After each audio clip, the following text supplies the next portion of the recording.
सबको जय मसीह की। और एक बार इस वीडियो को द्वारा आप सबों से मिलना हमारे लिए बहुत खुशी की बात है।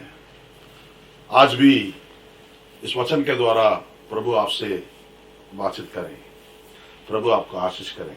आइए हम पढ़ेंगे इब्रानियों 10 अध्याय का 37 वचन। इब्रानियों 10 का 37 ऐसा कहता है, क्योंकि अब बहुत ही थोड़ा समय रह गया है जबकि आने वाला आएगा और देर न करेगा। जबकि आने वाला आएगा और देर न करेगा। एक विश्वासी के लिए एक आशीषमय आशा, एक खुशी की आशा यह है, हमारा प्रभु यीशु मसीह आने वाले हैं और हम सब इसलिए इंतजार कर रहे हैं। यीशु मसीह आएंगे और हम सबों को ले जाएंगे, कलीसिया को अपने साथ ले जाने वाले हैं। यहां इस वचन में हम लोग पढ़ते हैं, और वो देर ना करेगा, वो जल्दी आने वाले हैं। लेकिन कुछ लोग ऐसा कहते हैं, क्या मसीह लोग बहुत से दिन से यही कह रहे हैं यीशु आएगा आएगा, लेकिन कहां आ रहे हैं करके कुछ लोग टट्टा उड़ाते हैं। उस बातों को जवाब हम नहीं, पत्रस ने कह रहा है। आइए हम पढ़ेंगे दूसरा पत्रस 3 अध्याय का 9 वचन। प्रभु अपनी प्रतिज्ञा के विषय में देर नहीं करता, जैसी देर कुछ लोग समझते हैं, पर तुम्हारे विषय में धीरज धरता है और नहीं चाहता कि कोई नष्ट हो, वरन यह कि सबको मन फिराव का अवसर मिले। सबको मन फिराव का अवसर मिले। पत्रस ने यह कह रहे हैं, परमेश्वर यीशु मसीह इसलिए देर करते हैं ताकि हमारा भलाई के लिए, क्योंकि परमेश्वर ये चाहते हैं सबको अवसर मिले और एक भी व्यक्ति नष्ट ना हो जाए। परमेश्वर जल्दी आने वाले हैं, यीशु मसीह जल्दी आने वाले हैं, वो देर नहीं करेंगे। वो अपना प्रतिज्ञा के चलते देर नहीं, बल्कि हम सब उद्धार पाने के लिए, हम सब मसीह को पहचानने के लिए प्रभु यीशु मसीह ने देर कर रहे हैं, प्रभु यीशु मसीह ने विलंब कर रहे हैं। दूसरा पत्रस 3 अध्याय का 4वां वचन ऐसा कहता है, और कहेंगे उसके आने की प्रतिज्ञा कहां गई। और लोग कहेंगे प्रभु यीशु मसीह का आने का प्रतिज्ञा कहां गई करके लोग टटा उड़ाते हैं। लेकिन हम ये समझना है, प्रभु यीशु मसीह इसलिए विलंब कर रहे हैं हम सबको भलाई के लिए, और जो अभी तक विश्वास नहीं किया उन लोगों को भलाई के लिए, ताकि उन सबको भी अवसर मिले, वो नष्ट ना हो जाएं, वो भी यीशु मसीह का पहचानने का, जानने का, जानकारी में आ जाएं। लेकिन आप और हम यीशु मसीह का आगमन के लिए इंतजार कर रहे हैं। वो जल्दी आने वाला है, वो देर ना करेगा, वो जल्दी आने वाले हैं। आजकल की दुनिया की वातावरण को हम लोग जब देखेंगे, वो सब परमेश्वर का आगमन निकट है करके हम लोग को बताता है। इसलिए विश्वासी भाई बहन, कलीसिया परमेश्वर का आगमन के लिए तैयार रहना है। फिलिपियों 3 अध्याय का 20 वचन में पौलुस ने ऐसा कहता है, क्योंकि हमारा स्वदेश तो स्वर्ग में है। सचमुच में एक विश्वासी, यीशु मसीह को विश्वास करने वाला विश्वासी को यह मन भावना होना चाहिए, हमारा स्वदेश स्वर्ग है और यहाँ इस पृथ्वी में हम परदेश रह रहे हैं। ये हमारे लिए निश्चय नहीं है, ये हमारे लिए अनंत काल नहीं है, लेकिन स्वर्ग में आप और हम अनंत कालीन तक रहने वाले हैं। यूहन्ना 4 अध्याय 3 वचन में यीशु भी ऐसा कहे हैं, हम वापस आके आप सबों को हमारे साथ रहने के लिए ले जाएंगे करके यीशु ने वायदा किया। और वो यीशु मसीह सच्चा है, जरूर आएंगे, अपने लोगों को अपना साथ रहने के लिए यीशु मसीह ले जाने वाले हैं। भाई बहन, यीशु मसीह जल्दी आने वाला है और जल्दी आकर अपने लोगों को ले जाएंगे। हाँ, सचमुच में यीशु मसीह आएंगे और अपने लोगों को ले जाएंगे, लेकिन विश्वासी और कलीसिया उसके लिए तैयार रहना जरूरी है। इब्रानियों 9 अध्याय का 28 वचन में हम पढ़ते हैं, वैसे ही मसीह भी बहुतों को पापों को उठा लेने के लिए एक बार बलिदान हुआ, और जो लोग उसकी बाट जोते हैं उनको उद्धार के लिए दूसरी बार बिना पाप उठाए हुए दिखाई देंगे। यीशु मसीह एक बार सबका पापों के लिए बलिदान हुआ, लेकिन अब दूसरी बार बिना पाप उठाए हुए दिखाई देगा। हम भाई, हम बहन, पहली बार यीशु मसीह इस संसार का सब पापियों को उद्धार देने के लिए, सबके खातिर बलिदान देने के लिए, और यीशु मसीह संसार में आया और सारा मानव जाति के लिए अपना बहुमूल्य रक्त को बहाया और सारा पापों को कीमत चुकाया, और जो उनको ऊपर विश्वास करते हैं उनको अपने संतान बनाने के लिए यीशु मसीह ने आया। लेकिन ये वचन कहता है वो दोबारा वो दिखाए जाएंगे, दोबारा वो आएंगे। किसके लिए? जो उनके लिए बाट छोते हैं, उनके लिए दर्शन मिलेंगे। पहली बार जब यीशु आया था वो सबके लिए, लेकिन दोबारा यीशु जब आएंगे वो सबके लिए नहीं, जो उनको बाट जोते हैं उनके लिए वो दिखाए जाएंगे। इसलिए यीशु मसीह जिस दोबारा जब आएंगे अपने लोगों को अपने साथ ले जाने के लिए आ रहे हैं, और जब हम यीशु मसीह के ऊपर विश्वास करते हैं तब हम उन यीशु को नजदीक आते हैं। इसको हम लोग पढ़ते हैं इफिसियों 2 अध्याय 12 और 13 वचन में हम लोग पढ़ते हैं, जो हम परमेश्वर रहित थे, हम वायदा का दूर थे, हम परमेश्वर का संतान नहीं थे, लेकिन जब हम यीशु मसीह का बलिदान को ऊपर विश्वास करते थे और हम और आप यीशु मसीह को नजदीक आए, यीशु मसीह का करीब आए, रोमियो 6 अध्याय 3 वचन के अनुसार जो व्यक्ति यीशु मसीह का ऊपर विश्वास करते, वाचा बांधे, बपतिस्मा में वाचा बांधे, वो यीशु मसीह का अंदर हुए। यीशु मसीह का करीब आना एक बात है और यीशु मसीह में होना दूसरी बात है। हाँ, जब हम विश्वास करते हैं यीशु को नजदीक आते हैं, लेकिन जब हम यीशु मसीह का वचन को विश्वास करके, वचन को मानकर, वचन को अपनाकर और उसके अनुसार चलेंगे, यीशु मसीह के साथ वाचा का जीवन जिएंगे, तब हम यीशु में हो जाएंगे। इसलिए पौलुस ने कह रहा है 2 कोरिन्थियों 5 अध्याय का 17 वचन में, यदि जो कोई यीशु में है वो नया जीवन, नया वस्तु है, सारी पुरानी बातें बीत गई, सब कुछ नया हो गई। और जो यीशु में है, सब कोई यीशु में ना हो सकते हैं। सब जो भी विश्वास करते हैं यीशु के साथ नजदीक आएंगे, करीब आएंगे, लेकिन जो यीशु का वचन को मानकर उसके अनुसार चलेंगे और यीशु मसीह में वाचा बांधित जीवन जिएंगे, वे लोग यीशु में हो सकते हैं। और जो यीशु में है उनको लेने के लिए यीशु मसीह जल्दी आ रहे हैं। 2 कोरिन्थियों 5:17 के अनुसार जो कोई यीशु में है वो नया व्यक्ति हो जाता है, उनका सारी पुरानी बातें बीत गई, सब कुछ नया हो गया। और 2 कोरिन्थियों 2 अध्याय 14 वचन में हम लोग पढ़ते हैं, परंतु परमेश्वर का धन्यवाद हो जो मसीह में सदा हमको जय के उत्सव में लिए फिरते हैं और अपने ज्ञान की सुगंध हमारे द्वारा हर जगह फैलाते हैं। यीशु मसीह के ज्ञान की सुगंध हमारे द्वारा सारे जहां में फैलाते हैं। और जो परमेश्वर में है वो यीशु मसीह का सुगंध को सारे जहां फैलाने वाले हैं। अब पहले हमने कहा था जो मसीह में है वो नया व्यक्ति है, सारी पुरानी बात बीत गई, सब कुछ नया हो गई।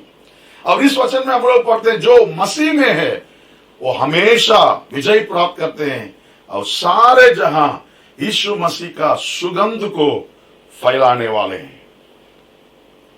और जो व्यक्ति नए और जो व्यक्ति मसीह को सुगंध को फैलाते हैं, ऐसे लोगों को यीशु मसीह अपने साथ रहने के लिए ले जाने वाले, सबको नहीं।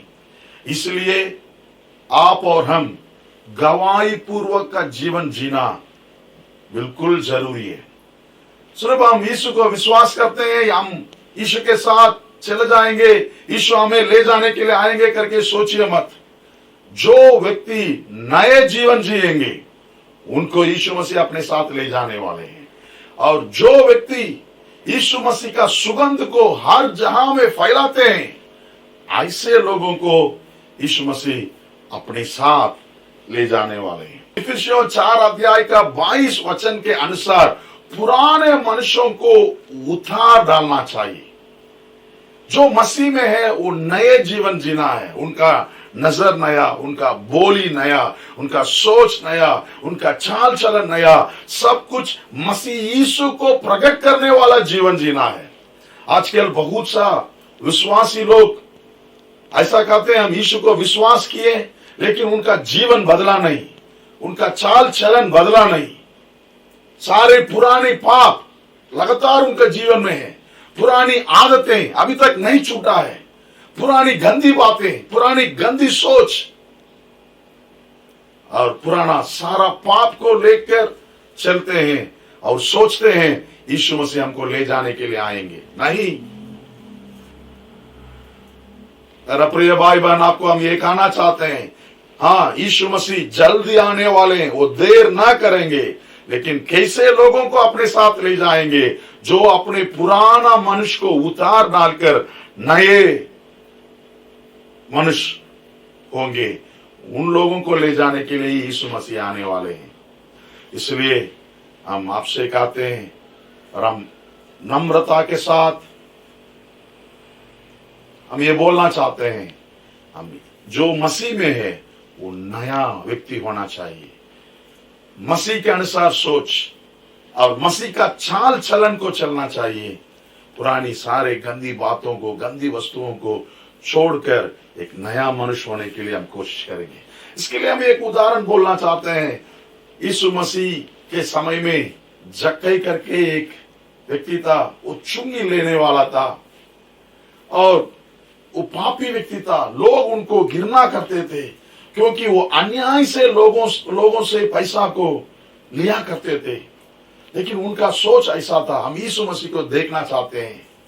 और एक दिन यीशु मसीह जब उनका सागर में यीशु आए थे और ये जक्कई ने सोचा हम यीशु को देखेंगे, ऐसा सोचकर वो नाटा व्यक्ति था और इसलिए उस भीड़ में यीशु को देखना मुश्किल है। इसलिए वो जल्दी से जल्दी आगे से दौड़कर एक गुलर की पेड़ में चढ़ गया और उस पेड़ में बैठकर सोच रहा है हम यीशु मसीह को देखेंगे।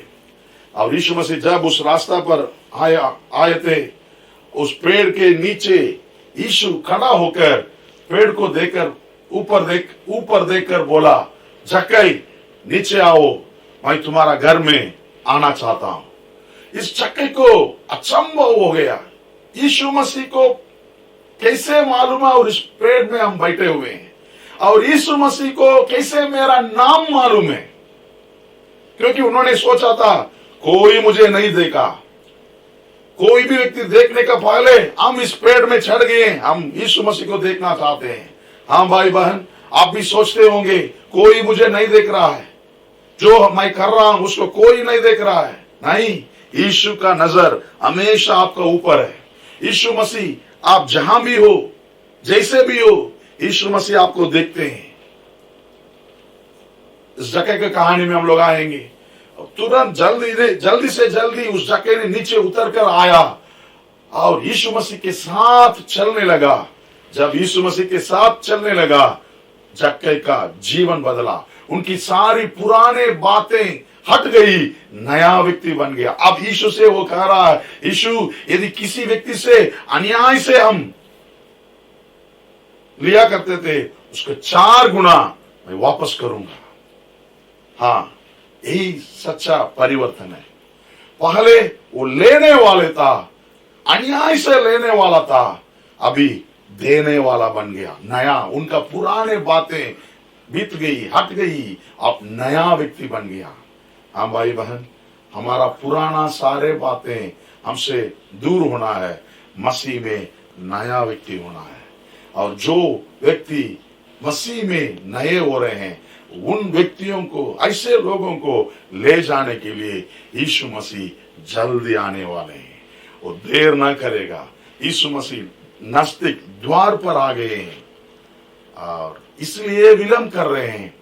आप और हम बचने के लिए, आप और हम में धीरज धरकर और यीशु मसीह ने विलंब कर रहे हैं, ताकि हम भी उनके साथ उनका आगमन में चले जाएंगे। और उनके साथ हम चलने के लिए हम नया व्यक्ति होना जरूरी है। हमारा पुराना मनुष्य को, पुराने बातों को दूर कर कर नया व्यक्ति होना जरूरी है। हम जक्कई का कहानी से हमने बताया, वो जब यीशु के साथ चलने लगा, उनका पुरानी बातें दूर हो गया, वो नया व्यक्ति हो गया। आप और हम नया व्यक्ति होने के लिए हमारा पुरानी बातें घट कर नया व्यक्ति होने के लिए हम क्या करना है? 3 बातों को करना जरूरी है।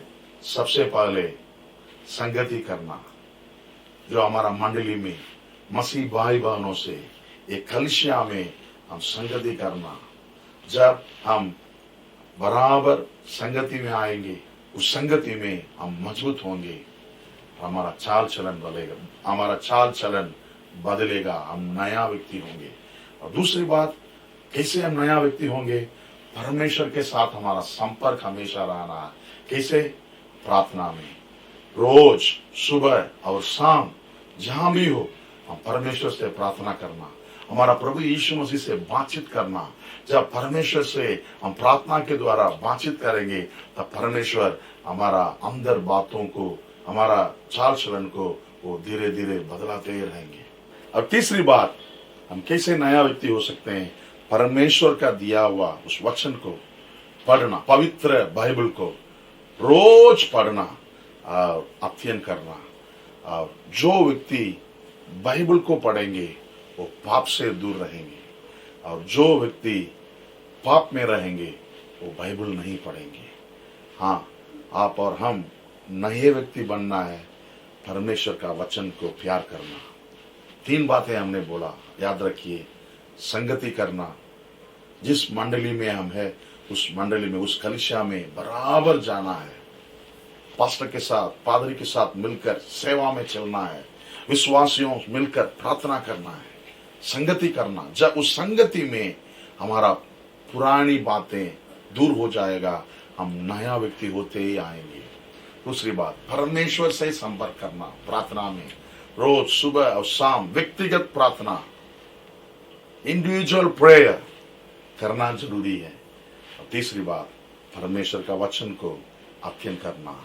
जब हम इस बातों में लवलीन रहेंगे, तब हम नया व्यक्ति हो जाएंगे। परमेश्वर का जानने का, जानकारी का खुशबू, सुगंध आप और हमारा द्वारा इस दुनिया में प्रकट होगा। ऐसे लोगों को अपने साथ ले जाने के लिए यीशु मसीह जल्दी आ रहे हैं, जल्दी आ रहे हैं। प्रार्थना करेंगे।